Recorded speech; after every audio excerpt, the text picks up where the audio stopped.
Hello and welcome to the Animators Shake-Up, a webcast where animators talk about animation. On this episode, I chat with Rhys J Boughton, an editor turned animator, who's creating his very own wacky series, Alligator Springs. Why not listen along while you work on your own animations and have us for company? So sit back, relax, as we shake it up with some fellow animators on the Animators Shake-Up.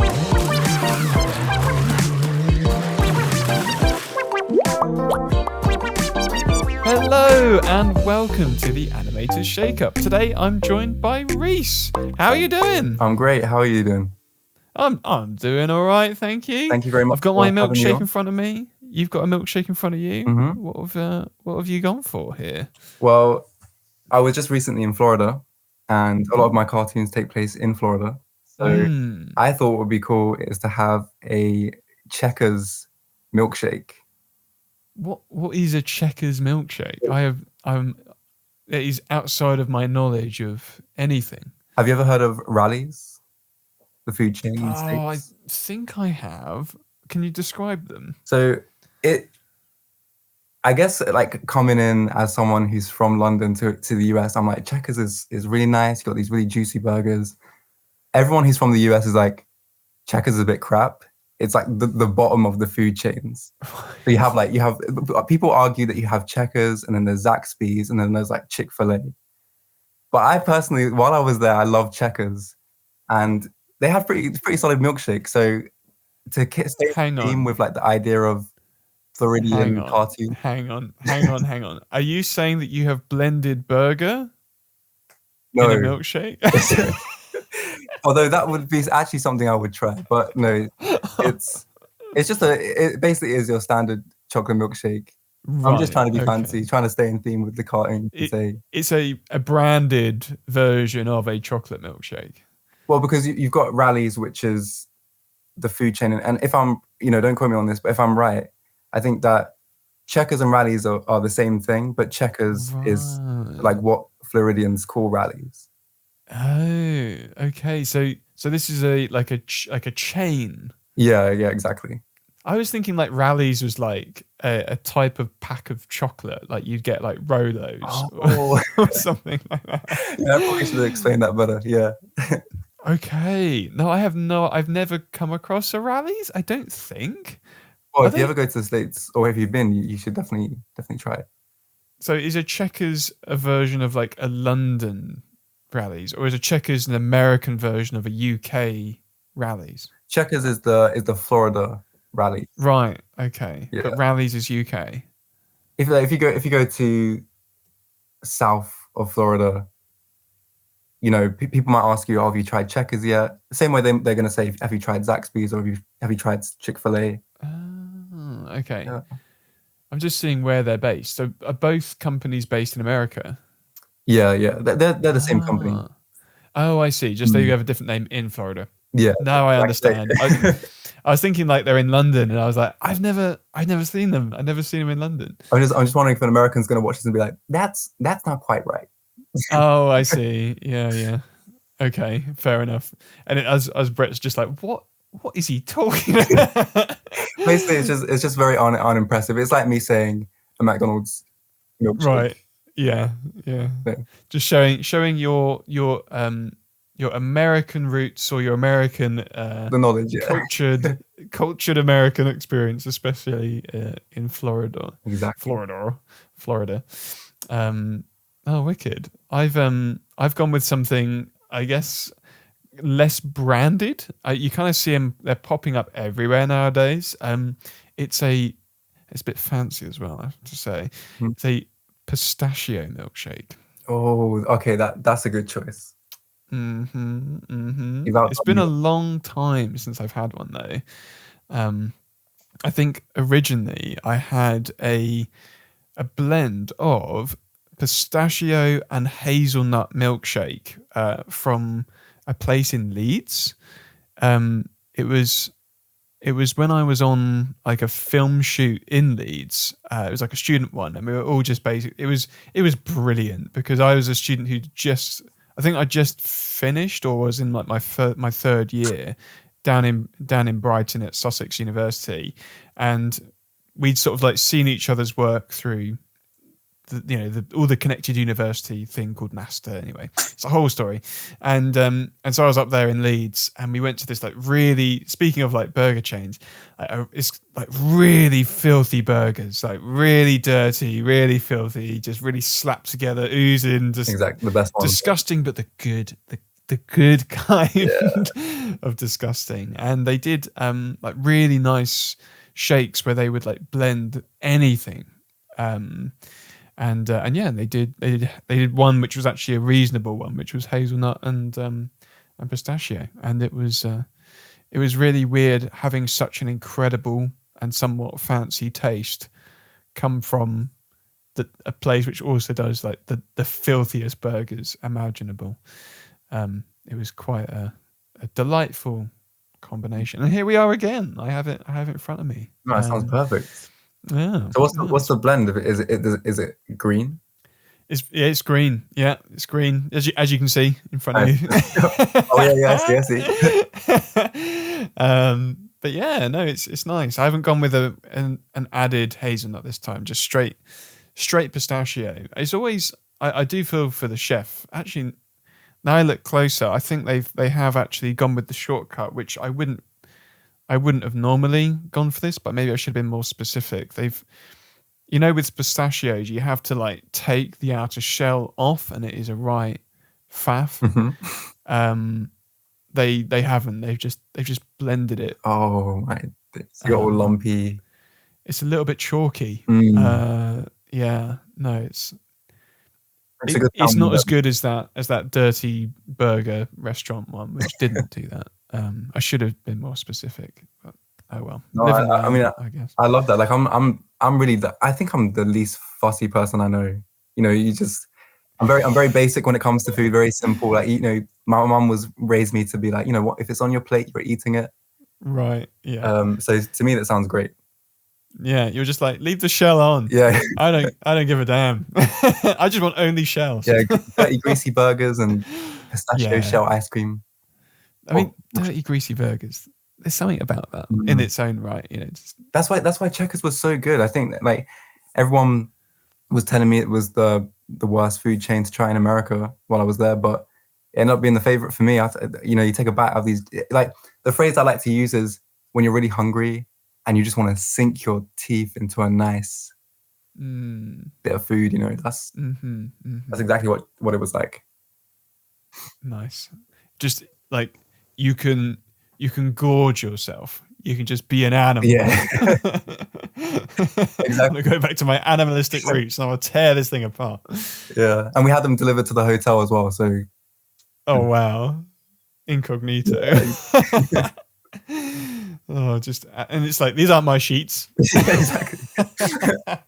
I'm gonna lay waste to this room with these filthy burgers. Amazing. Have you ever been to America? No, I haven't. I'm not sure if I'd want to at the moment, if I'm completely honest. Yeah, it's a bit crazy right now. I had dabbled in the idea a few times, but given recent politics, I've been like, I'm all right, actually. I'm good. But how was it for you when you visited? When did you go? It was a couple weeks ago now. Really? Oh, so really recent. How is it? I mean, my time was pretty good. I feel like I was away from my phone a lot of the time, so I didn't get caught up in any of the political dramas that were going on over there. Yeah. And yeah, I mean, we got to walk through swamps. We got to see alligators in the wild. Yeah, just very, very cool. And also because my friend who I met up in Florida, his dad works for Disney, so we got free Disney World, which is really cool. Wow. And that's wicked. And so I went there not knowing how much Disney costs. Coming back home and realizing that people spend upwards of like $200 for a ticket, and then some people end up spending thousands while they're there. Yeah. Which you got these Disney adults that go crazy. But it was lovely. I loved it. Amazing. I feel like because America is so vast. I feel like you can get very disconnected if you wanted to, which I think is I can see the value in that, because in the UK everything is close. Like the best escape you've got is like a little nature reserve or a little forest, but it's not long until you're back with a lot of other people, especially if you're in like semi-urban or urban places. But I suppose, if you go swamp exploring and alligator spotting, it's a very different vibe. Yeah, well, how my friend describes it, because my friend who lives there, he loves London, and it's like we're opposite of each other. He lives there, and I want to be there. I live here, and he wants to be here. And the way he describes it is he describes Orlando as, it feels like a city, and then you walk past some buildings, and all of a sudden you're in the middle of, how he describes it as, bumfuck nowhere. Right. Okay. Which was really cool to experience. Yes. Yeah. Just this sudden expanse, because they just have the room for it, I suppose. Yeah. Yeah. Wow. Something we can't even envision unless you're like specifically in like you're either in a natural place where there's nothing around, or you're not. That's the UK. Especially thinking about London areas.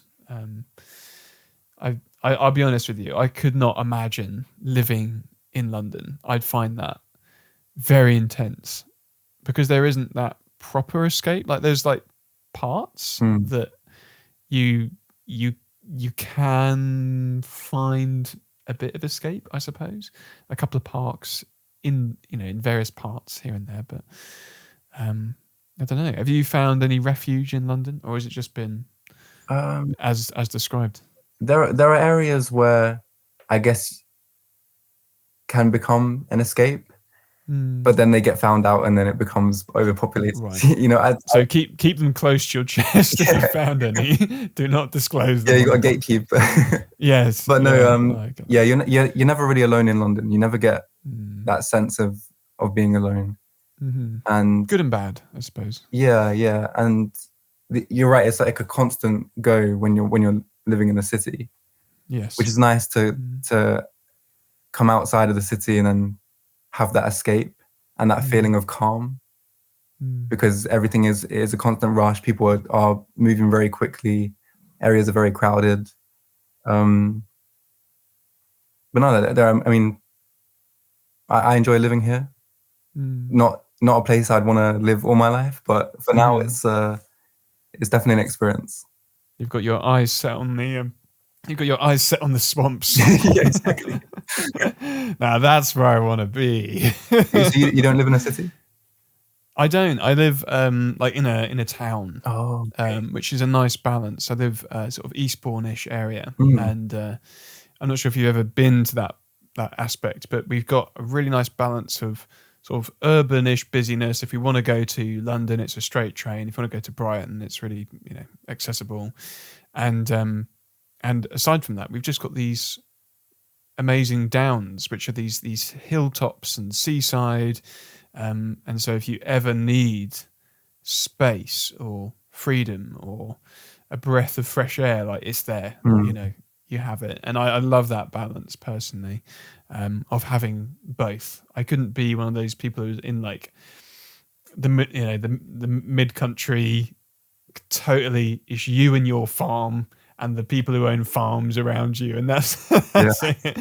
I need that connection as well as that freedom. So it's a nice spot for how my brain works, really. But you're very in the mind of America, I suppose, because you're working on a show of your own that is literally called Alligator Springs, so it feels very connected with America and that side of things. Like tell us a bit about you and your show and what you got going on. We'd love to hear about it. Well, so I work as an editor, and for the longest time one of the goals that I have in life is I would love to get a TV show made. That's probably my ultimate passion is to have a TV show.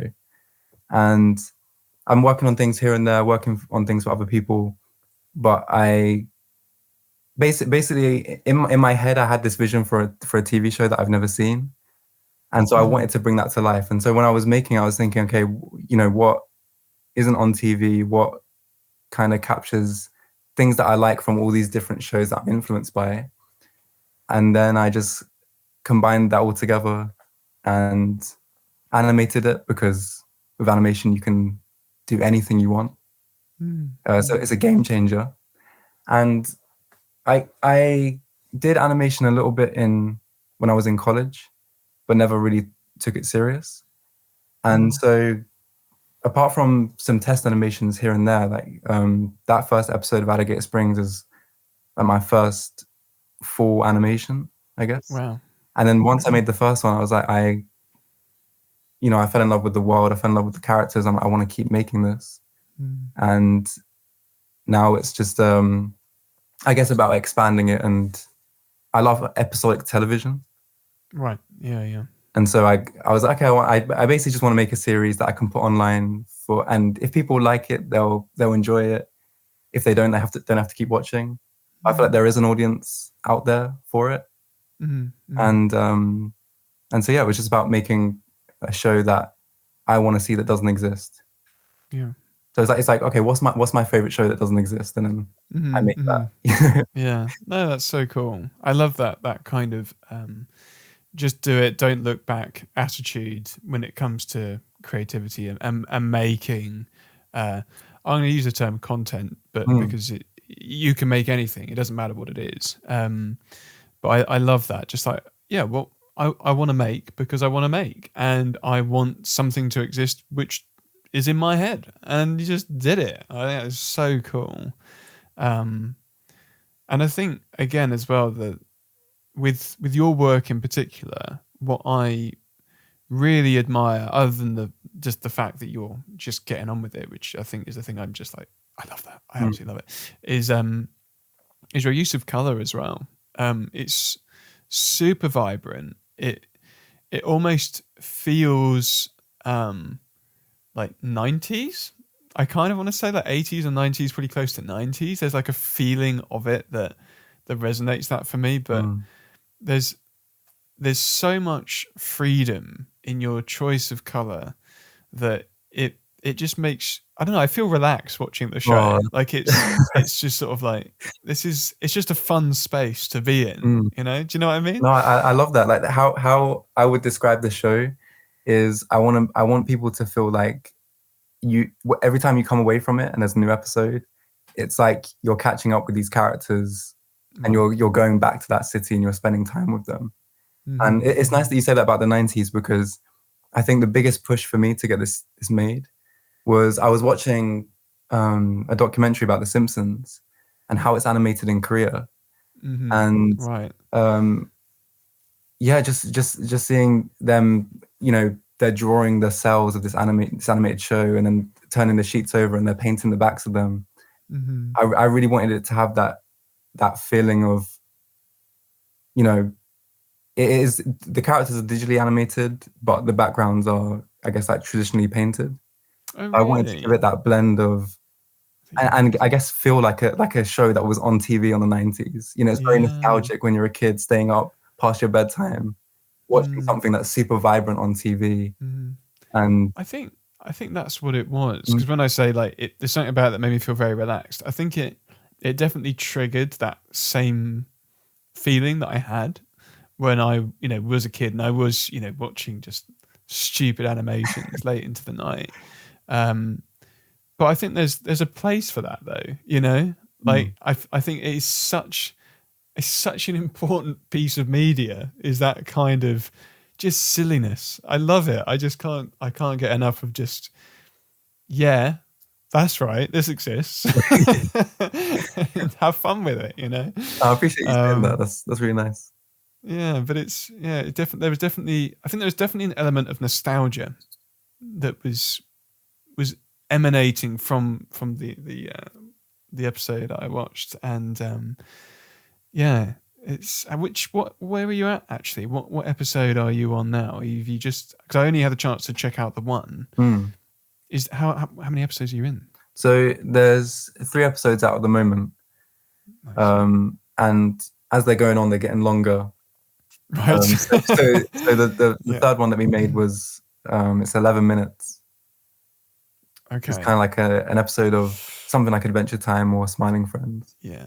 And Nice. right now I've written 5 episodes to continue the show. And so right now I'm scheduling recording sessions with the cast, and we're gonna go in and record these 5 episodes, and then it's up to me to animate those episodes and bring them to life. Yeah, just sort of do it kind of efficiently, I suppose. Just try and bulk get a load of audio, and then it's like, right, here's the grind of animating 5 episodes worth of content. Yeah. Also, it's a lot. What I found is, before, when we would record the episodes, we'd have the actors come in, and I would get them to do numerous takes of the same line over and over again. Right. And recording the 3rd episode, I realized that the best way to do this process is to basically set up like a table read, where the actors kind of go through the scene all together. And that way they get to bounce off each other, they get to improvise. And with this new bunch of episodes, I basically want it to feel like, that you're watching these characters, you're seeing them mature, you're seeing them grow. And that's really nice. I really like that. Given the I guess the vibe, but like the structure of the episodes, where they're very slices of life, having actual actors in the room going through the dialogue and interacting with each other, and then just simply like animating that, I think is really nice. It's almost like there's that trend at the moment where people will take audio from other things and then just create an animated version of it. It's almost like that, and that is, I think there's definitely a big audience for that kind of content, where it's these little semi-scripted interactions, but there's a lot of natural bounce, and then you just sort of play with that visually with the animation. Yeah, really cool, and really good idea as well, with getting them actually all in the same room. Yeah, and the great thing about it as well is there's a really talented actor that I work with called Elisa Carradine, who voices the character Maya. And because she is an actor, she comes in and she's given this performance as she's voicing the character. And what's great about animation is remember, she'll say a line a certain way, or she'll move her hand a certain way, or tilt her head a certain way, and then that just ends up being in the animation. Yeah, just take that. I'm going to use that. That's great. Yeah, that's absolutely true. Makes it feel more human. Yes. Yeah. If you can set up a camera to film the deliveries as well, definitely helps with expression and body language. Yeah, really cool. Because those are the things that Disney were doing. Yes. Back in the 90s when they did the hand drawn like cartoons and. Still do. I mean, well, often what you have is if you don't have the recording of the voice actor themselves, the animators will often film themselves re-performing the lines on top of. It's almost like TikTok, where people sing over songs, or they quote sing over, or they dub, the opposite of dub. They undub, they revisualize over pre-existing audio, and then they would then film that and then animate it. So yeah. But you've got it with your actual cast and crew and ready to animate on top of. Well, that's something that really impressed me in animation recently, was because I've been starting watching more anime. I'd never really watched anime like that before, but I've started to get into it because now that I'm doing an animated show, I'm trying to watch as much animation as possible. Yeah, absolutely. And something that really impressed me is when they do the English dubs, how accurate it is. Like characters will say lines and it's I don't know how they get it timed so perfectly, but it almost feels like it was made for the English dub. But I don't think it's like that. I think if I've noticed correctly, I might be wrong, but I'm assuming this is how it works. Is because the mouth movements are often made just like open or closed with a lot of them. Not always, but in a lot of cases. And then I wonder if they actually retime it a bit, you know? I might be wrong, but maybe. Yeah, I was thinking this as well. Maybe it's edited slightly.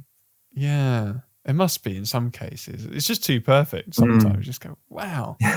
Because I'm a big fan of Naruto. That's like a big one for me. And because of my dyslexia, I cannot read fast enough to do subtitles. I'm just like, this is just annoying me. Like I can't keep up. I want to watch the screen. I can't read, so I've had to go dub. And to be fair, I do enjoy just being able to just soak up the visuals and have the story. So I know lots of people are like, how dare you listen to the dub version? Right.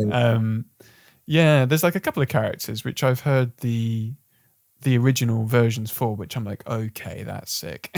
There's some which I'm like, that is cooler. But for the most part, it's not too bad, I don't think. I think dub shaming is way blown out of proportion. I'm a little bit like that when it comes to live action stuff. Like I if I'm watching a movie, I like to watch it in the original language. Right. Yes. But when it comes to, like for anime, for example, like Dragon Ball Z, 200 plus episodes. You know, it's a big commitment already. Yeah. You know. And also, I one of the first anime I started watching is this one called Michiko and Hatchin, and I just thought the voice acting in that was so good, like phenomenal. Was that dub or sub? The dubbed. The dub. Okay, voice yeah. acting was really good. I'm sure the original voice acting is great too.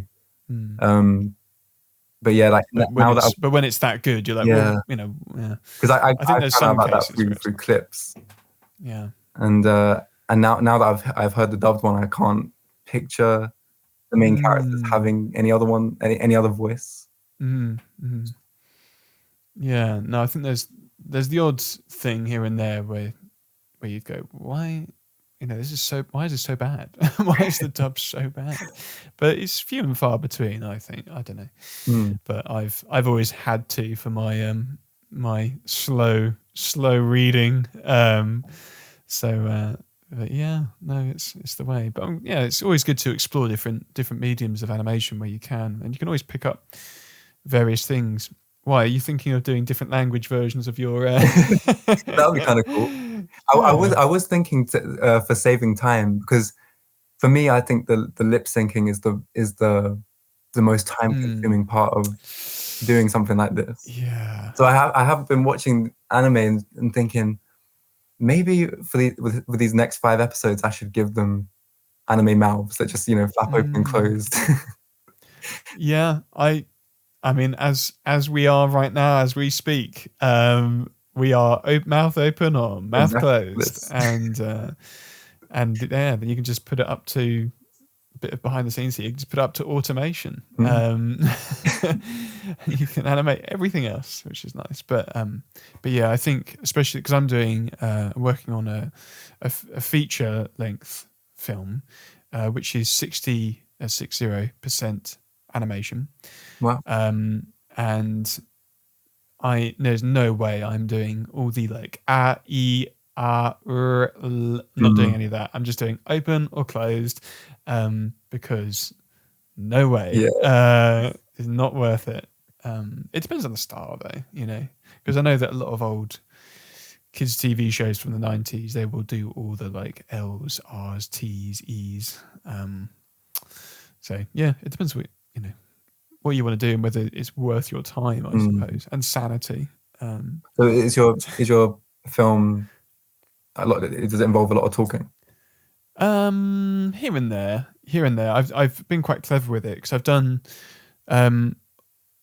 all the live action sequences as the most talkaty bits, and then all the like high energy action sequences become fully animated. Wow. So we jump between the two mediums when it would be best suited to do it in that medium, time wise. So yeah, we've been quite clever. Well, I'm excited to see that, because one of the films I watched of yours was Jingle Cats. Oh yes, I love the the action in that. Yeah, that's fun. Yeah, just doing because I had like 2 weeks to get that done. Yeah. And yeah, we did it very like comic book at the beginning, and then when the action hits, we then go, right, cool, let's just go. Yeah, it was great. Thank you. But yeah, it's just being sort of resourceful with your mediums, I suppose. And yeah, I suppose you've got to look at yours and go, you know, how resourceful do I want to be? Actually, with that, like, how long does it take you to do one episode? Because I know you say they're getting longer, but are you getting faster as well? I think, well, that's part of it as well. I think the more that we make, you know, the backgrounds, you know, you have the ability to reuse some of the background. Right. But Yes. so I think that the first one I made, it took 3 months. It's around 3 minutes long. And then the most recent episode, which is 11 minutes, took 5 months to Wow. animate once the script was completed. Wow. And yeah, I just remember the lip syncing being the most time consuming part, Right. but very satisfying to watch them talk to each other. You can actually automate all the different mouth shapes as well. Oh, okay. I'm not sure if you've looked into it, but I used to use Flash, now called Adobe Animate, and you can run a full audio track through, and it will actually work out where the L's, R's, and E's and that are. Oh, It's not 100% perfect, but it's like 85% perfect.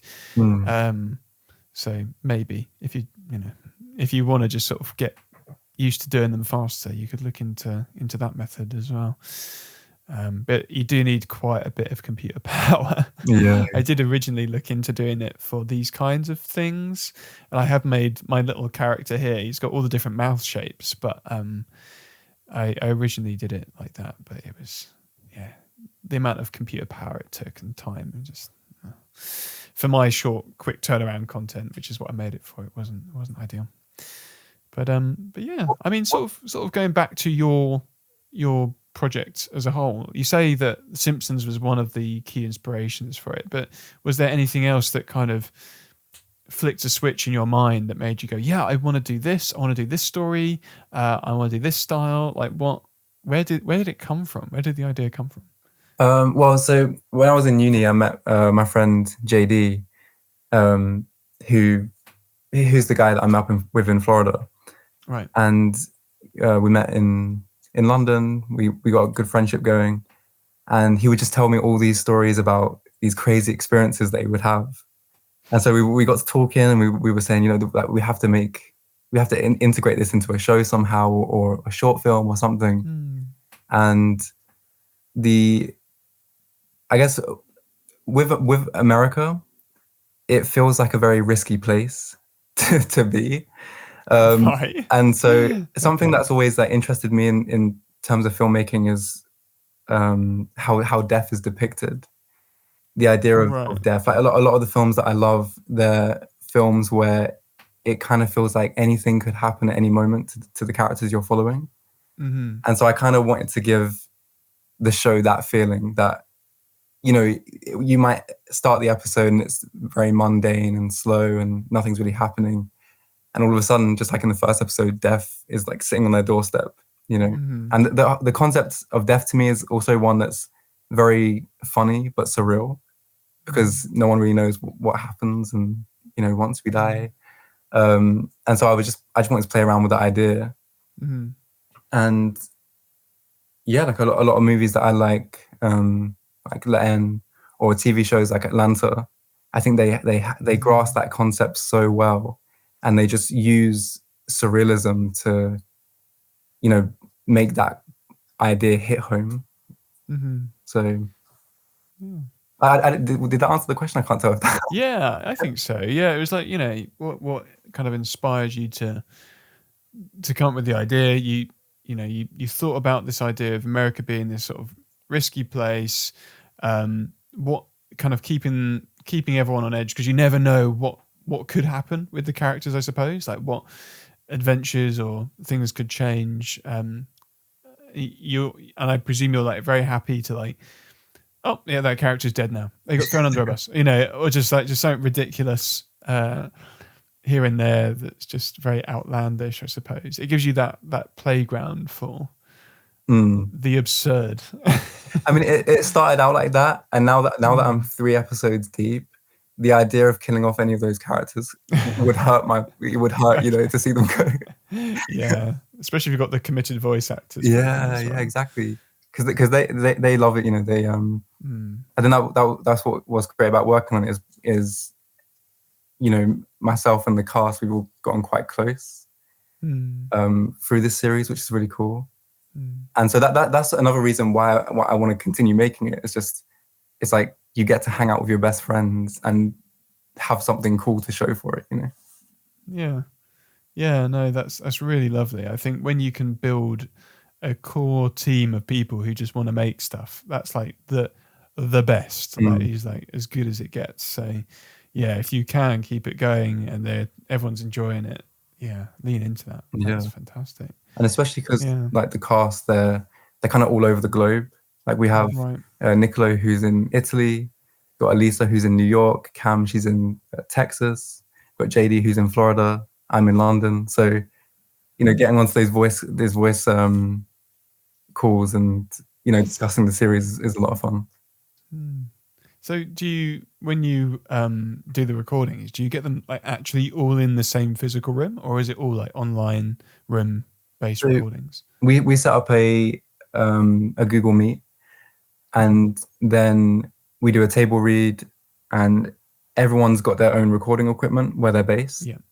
So then a lot of the time it's just me directing them over a call, and then they'll send me their audio files, and then it's time to edit the audio, make it sound as crisp as possible. Oh yeah, amazing. Sorry, I'm not sure if you can hear it, but my stomach is rumbling so loudly. It's the pistachio milkshake. It's doing something to me. It must be the shells. Yeah, I think so. I'm not unlike you who's like, no, I'll eat the shells. I haven't done it before with the shells. It's different for me. I haven't processed this yet. So yeah, apologies for any stomach rumbling. It's the pistachio. Take it back and get them to blend it better. Oh no, it's too late now. I don't want to waste it. I'll just deal with it. Or maybe I'll come out of this stronger. Exactly. As a result. Well, that's so cool. I love that you can like work with people everywhere. Everywhere, anywhere. It doesn't matter. You can get them on board. Well, actually, this is an interesting point. Like, how did you get them involved? Obviously, you knew PJ from America, but everyone else, how did you get that sort of team of international voice actors to join the show? So just like JD and JD. Sorry. Just like JD, Nicolo, I met also at uni, and that's Oscar and Def. That they've got their voice actors, and everyone else is a professional. So you've got Elisa, who I actually found through YouTube. She was doing a review of at the time I really loved the show Mr. and Mrs. Smith as it was coming out. And no one was talking about it. And it was one of those shows that, because it was a remake of a movie, I feel like it was getting unfairly bashed online by people who hadn't seen it. And so I was on YouTube and I came across Elisa's review. And as she was talking about the show, I was thinking she must be an actress, because the way she's it's like she's performing for the camera as she's talking about the show. And then I found out, she has an IMDb. She's been in things before, and so I just reached out on LinkedIn of all places, and then a couple of days she replied, and then we recorded the second Alligator Springs episode, and then after that we were talking about ideas for the third one, and saying that I wanted to give her character like a central role, where she meets someone who becomes a best friend, but they need to have chemistry. And she had a podcast called Oasis Podcast. And so she had host this podcast with her friend Cam. And we set up a meeting, and she's phenomenal. She's from Texas. She's got a really thick Southern accent. Perfect for the character, especially that episode is very inspired by the movie Thelma and Louise, which is all about this connection between these two women. and so they just had great chemistry, and I love having calls with those guys because it's like hanging out with two people that you want to be like these people are really cool and you want to hang out with them.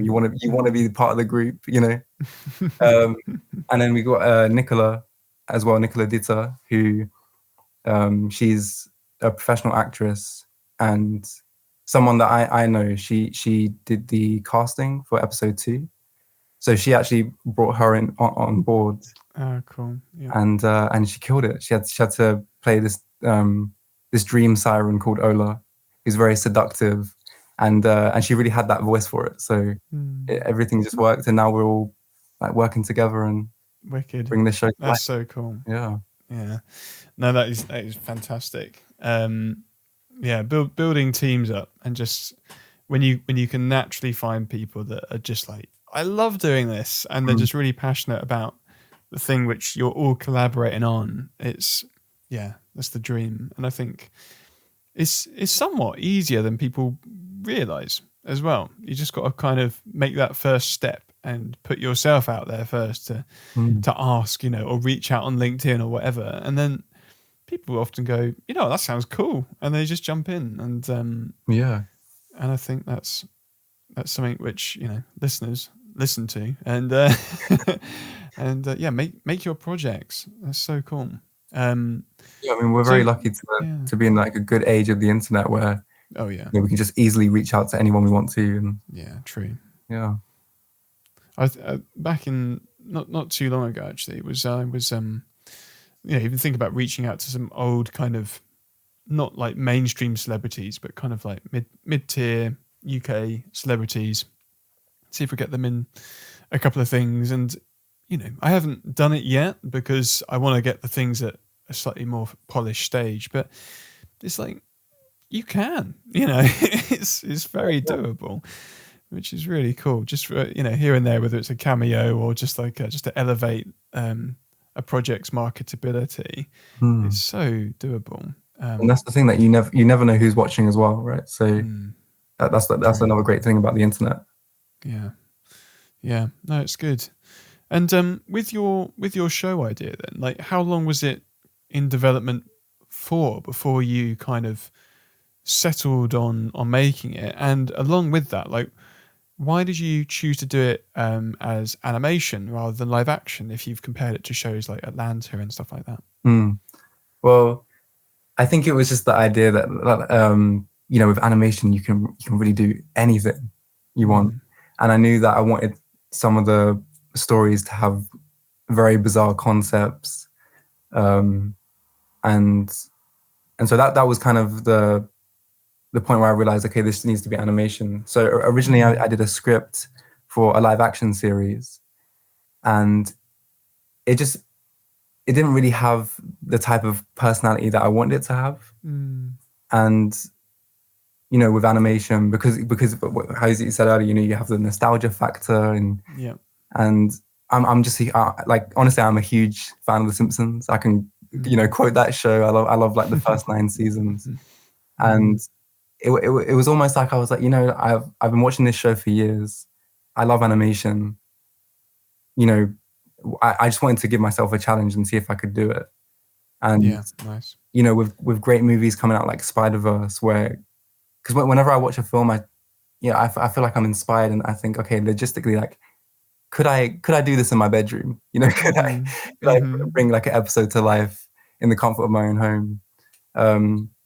And one day I would love to do live action, like something live action. But I think for the type of series that Alligator Springs is, where you have alligators running around and it takes place in the States, and you have like death showing up and all these crazy characters. I think also budget is the main thing. If I'm being honest, that probably is the main thing, the budget.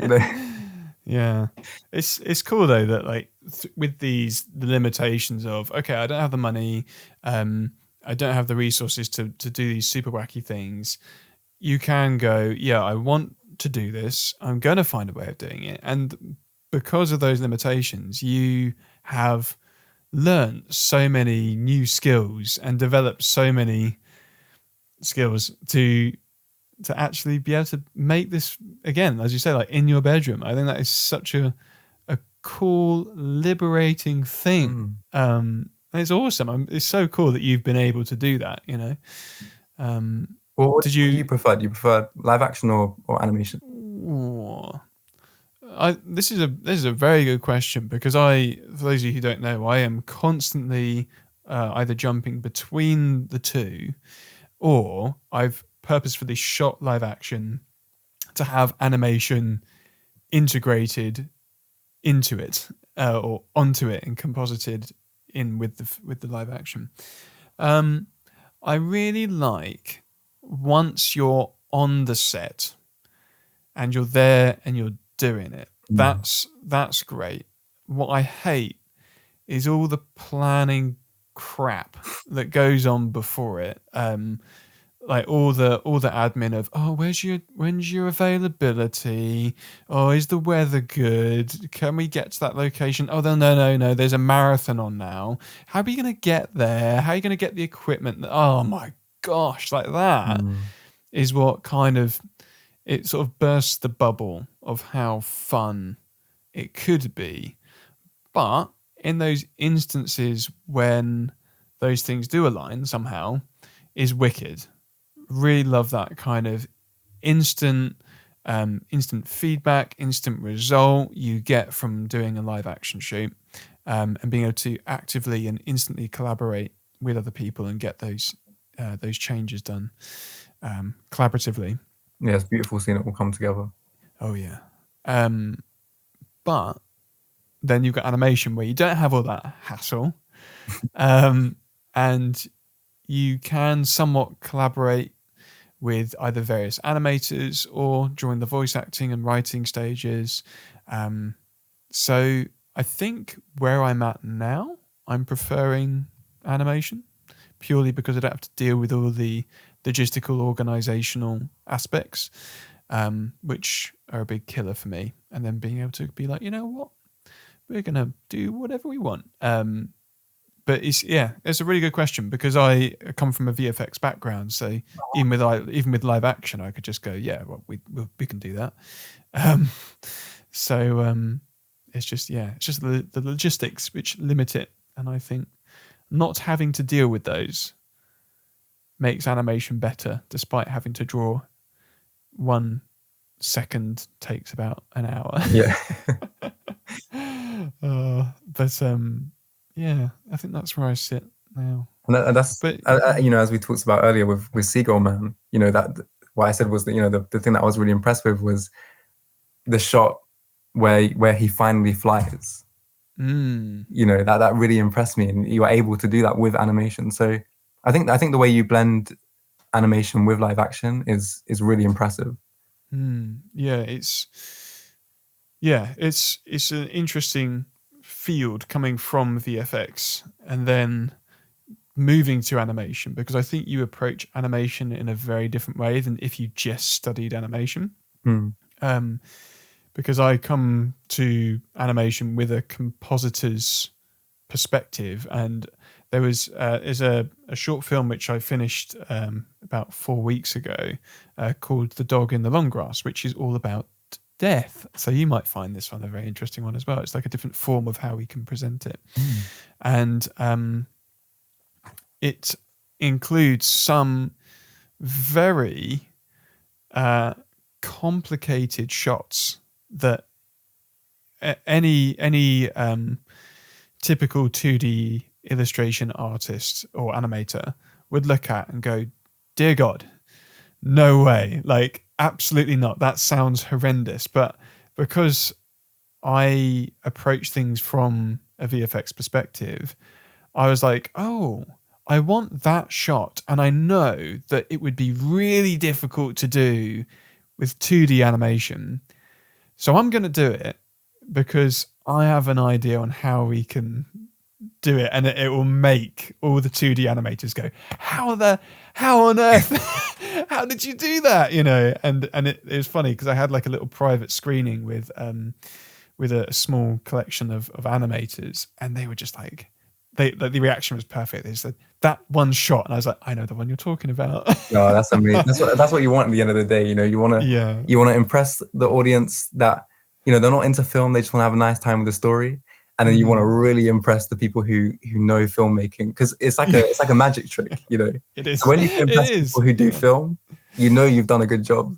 Yeah, that's the perfect way of putting it. It's like a magic trick. Yeah. They're just like, how did you, like, because that is such a nightmare to do. And I was like, it wasn't. They're like, come on now, tell us the secret. I'm like, Yeah. But yeah, no, I really enjoy the process of finding very creative workarounds to technical problems that heighten story.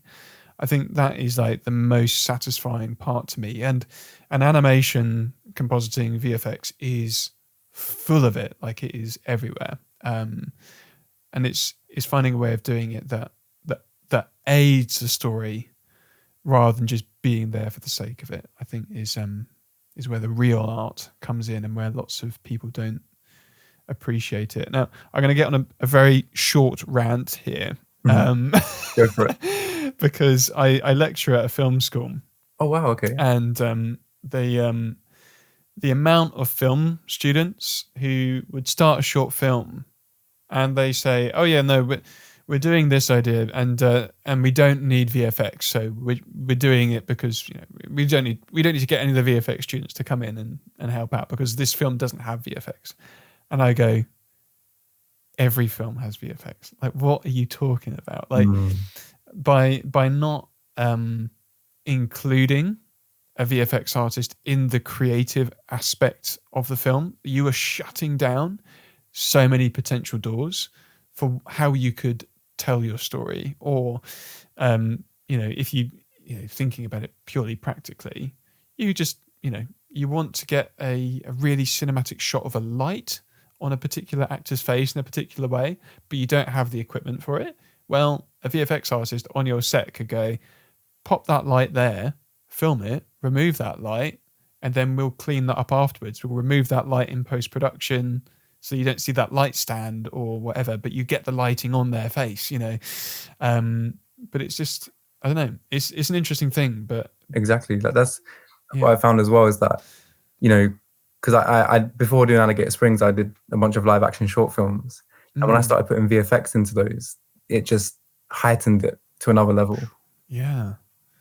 But it's a whole perspective. I think this is the thing that people don't realize, is like, it's not just about going fire, it's like, no, we can do really clever things with camera that it just changes the whole film or the whole meaning, if you want it to. But that's interesting. So you came from live action, you're an editor, but you went, I want this vibe, and to get this vibe, it needs to be drawn. Yeah. That's so cool. I love that so much. There's like a playfulness to animation as well, and I think one of the other pushes that I had to go into animation was someone told me that a lot of the live action shorts that I were making were it's like I was doing camera movements where I needed a lot of money to do them, but I was doing it on, kind of a cheap tripod, and just using my camera ability as best I could to try and emulate something that probably would have needed a bigger equipment to achieve. And again, with animation, not just the characters or the backgrounds, but the camera movement, is the things you can do with camera in animation is really cool. Yeah, absolutely. And it's, I think as well, coming from, because we're both coming from filmmaking perspectives into animation, there is definitely we definitely have a different approach to how we approach the storytelling aspect of animation in comparison to people who've just studied animation. It's it's a weird kind of superpower. So I'm really excited to see where you go with these next episodes, and as you develop the story further. Now, I'm probably going to lead us into our final three questions, because I always finish the podcast with the somewhat same three questions. And my first one is, if you could go back and talk to a younger you, what advice would you give them? It can be animation related, it can be creative related, it can be anything. But yeah, if you could go back and give yourself some advice, what would it be? Well, as you discussed earlier about how easy it is to reach out to people now, I think growing up, I was a very shy kid. You know, I was the kid at the back of the class, you know, drawing in the maths books, you know, not having that many friends. And then as I grew up, when I eventually moved to London, you know, my confidence grew. It's like I became a new person.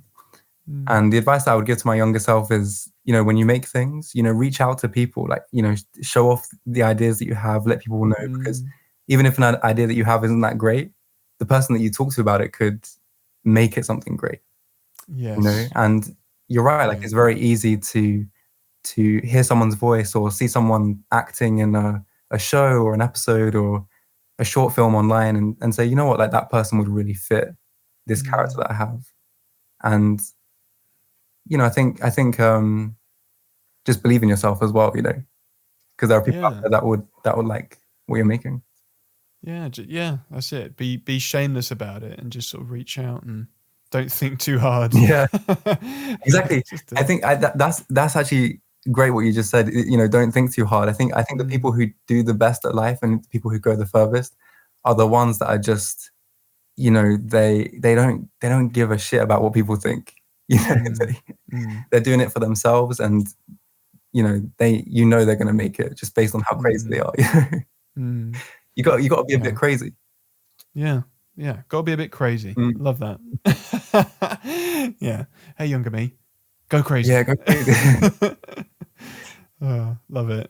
And along with Alligator Springs, this is sort of a sort of second question here, which is, do you have anything else in the pipeline that's going on, that's being worked on? Do you have a forecast for like how many episodes you want to do, or do you want to make this run forever? You know, what's the future look like for your creative endeavors? I think for me, I get bored quite easy. But Alligator Springs, because it is episodic, there's a lot of potential for different episodes. Yes. I keep telling people that I have this idea that I want to end it in such a crazy way. I want to do the unexpected, and I do believe in endings. I think, you know, like I said earlier, I love those 9 seasons of The Simpsons, but after season 9, I kind of feel like it becomes, you know, it wants to be what it once was, and it just can't be. So I do believe in ending things. I think Alligator Springs should have an ending. And for things that I'm currently want to work on in the future, I have another animated project that I'm working on for someone else through Alligator. So this came about through Alligator Springs, but I had to sign an NDA for it, so I can't talk about that. Yeah, that's fine. But a personal film that I want to make is, I think Alligator Springs is my animation work that's online. I want to make a film that I can get into a festival. And I won't say too much about it right now, but I'll just say it's about a suicidal cat. Okay. And again, dealing with like, I think I know where that's going, but yes. Yeah, 9 lives, you know. Yeah. So we're mixing again, like, you know, I just love playing with the concept of death. Like Alligator Springs about death. All the short films that I've made, they're about death. It's like taking this concept that's kind of a grisly topic and kind of telling people, you know, like it's really like death is kind of dumb, right? Like you can't control, like people fear it, but you can't control it. And it's like life, you know, if you don't laugh, you're going to go crazy. And I guess that's the message that I want to put in all my films. So we're essentially laughing in the face of death when it comes to these films. Yeah, that's really sort of a fun pattern and question to build around. And it's nice to have have like a route to your reasoning, a route to the madness of why certain choices are made throughout the show. And have you got like an idea of where you want Alligator Springs to go? Or are you just sort of happy with what it is, and then it will just find its ending one day? Have you got like a set number of episodes, or until you get bored with it, where? Yeah, I think the day I get bored, I'm like, you know what, it's time to end it, and then I'll give that crazy ending. But I'm aiming for that Simpsons money. Okay, cool. Yeah, wicked. Why not? Yeah, I want to see everyone walking around in Alligator Springs merch and. Hell yeah! That's cool. Yeah, we're aiming for the stars, baby. We're aiming for the stars. Yeah, do it. Yeah, why not? It's so fun, so may as well. Yeah, I'm sure you'll find the audience. And if anyone hasn't heard of it, they should go check it out. And this leads me to my final question. Where can people follow you and find you and check out all your work? So I have Instagram, I have YouTube, I have TikTok. YouTube is the place where all my films are. You can find my films on Rhys J Boughton. That's my full name. Instagram and TikTok, all the same handles. Perfect. Yeah. Brilliant. And we'll link those in the description for people. Thank you very much. Wicked. Well, it's been absolutely lovely chatting to you, Rhys. And I hope you enjoyed your milkshake. I did. It was lovely. I got to revisit the Checkers milkshake, which is perfect. The perfect blend. And not made of burger. Is just simply one of their milkshakes. Yeah, very boring. Very boring. Okay. Milkshake. Next time you're here, when we have that epic ending of Alligator Springs, you can maybe try the burger blend. Yeah, I'm writing it down. That's my next story. Burger blend. Well, thank you so much for having me. You're very welcome.